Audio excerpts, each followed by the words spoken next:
welcome to Las Vegas. First time the NFL honors are occurring here. What's the atmosphere been like? Well, first of all, I love people from Beantown out here.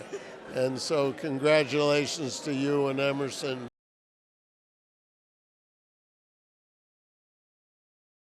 Tom, investigators here at Litchfield Police Department behind me are looking into this case of 19-year-old John Burke, who allegedly last night went from dealing with a case of road rage to intentionally trying to hit a motorcycle and killing the rider. The judicial branch could be facing budget cuts as soon as the summer, making efficiency of funds more important now than ever. Bow Elementary School is just about ready for dismissal. From this vantage point here at Snow Hill, you can see fires as far as the eye can see. She was scammed out of pulling over $100,000 out of her account. 72 years of bonding between staff, memories made for customers, and jumbo baked stuffed lobsters. It's hectic, it's loud, it's exciting. Super Bowl opening night definitely lives up to its expectations.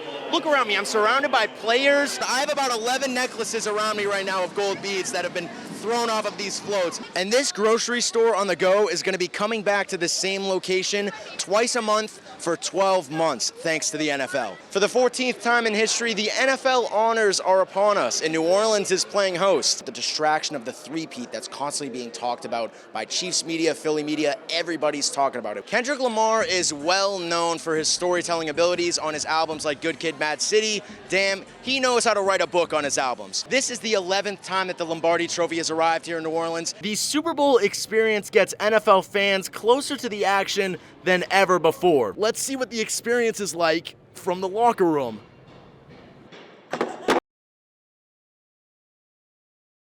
Welcome to WCVB Sports Center 5's Rapid Fire Wrap-Up. I'm Nick Antonakas. We begin tonight with the United States in their fight for gold in Paris at the 2024 Summer Olympics, and one of their recent gold medals coming in world record-breaking style. The greatest of all time was honored Wednesday night. Tom Brady was finally inducted into the Patriots Hall of Fame. The Boston Red Sox are in the midst of a tight playoff race in hopes to make it back to the postseason for the first time since 2021.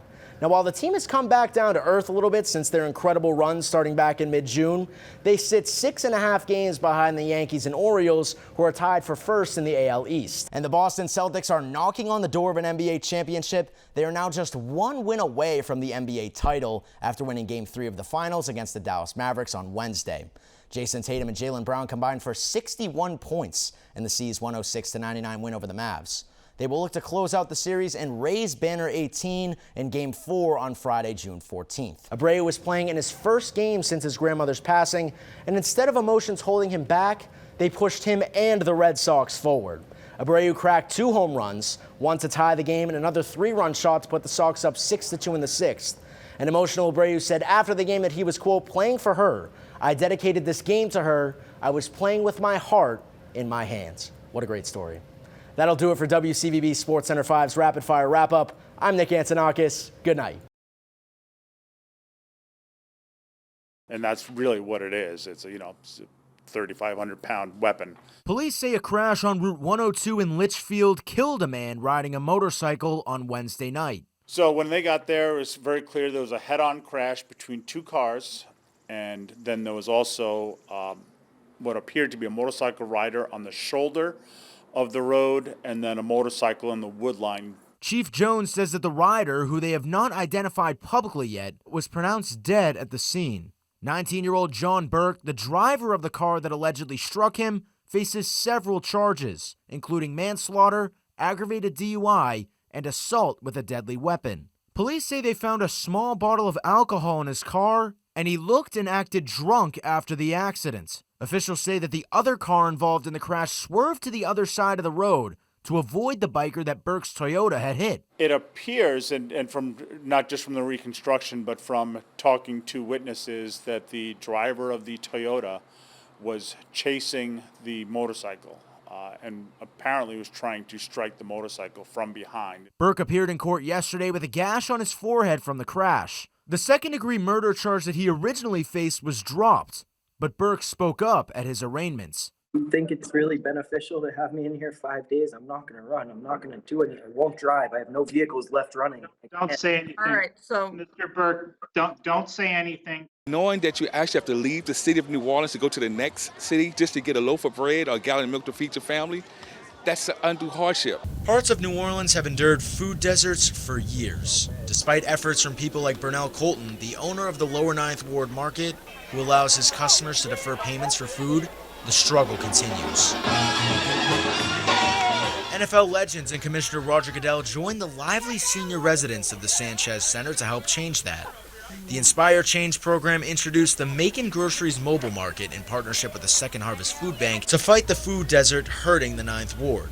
John Sillers is the Chief Strategy Officer. So what we're doing is we are providing either groceries sold at a very low cost or we're giving food away. That's how we operate. And this grocery store on the go is going to be coming back to the same location twice a month for 12 months, thanks to the NFL.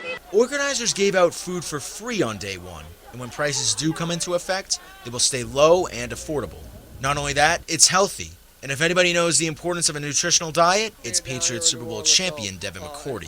A lot of times in certain communities, you kind of get what you can. And I think being able to give young people, but really everybody, exactly what they need to build their body up to be healthy is so important. The NFL didn't stop at setting up the mobile market.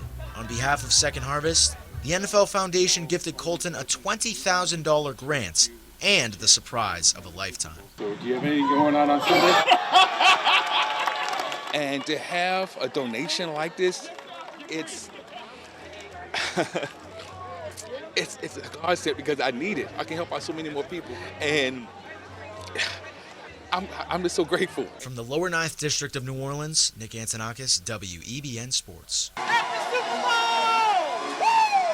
It's no coincidence that the first ever Super Bowl parade is happening in a city like New Orleans. They're party professionals thanks to their world-famous Mardi Gras celebrations, and NOLA made sure to add their own twist to the debut Super Bowl parade. Raina Kliggensmith is a teacher in the city and says the parade is about celebrating the diverse community. Being here in the city, I feel like we're such a melting pot here in New Orleans, and so I think it's so wonderful when everybody can come across the country and see what New Orleans has to offer, especially as far as parades go. New Orleans is the place for parades.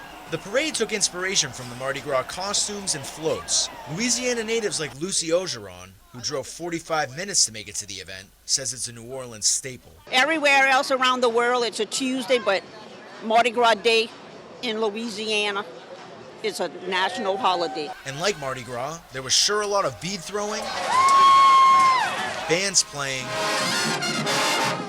and even some Eagles fans screaming.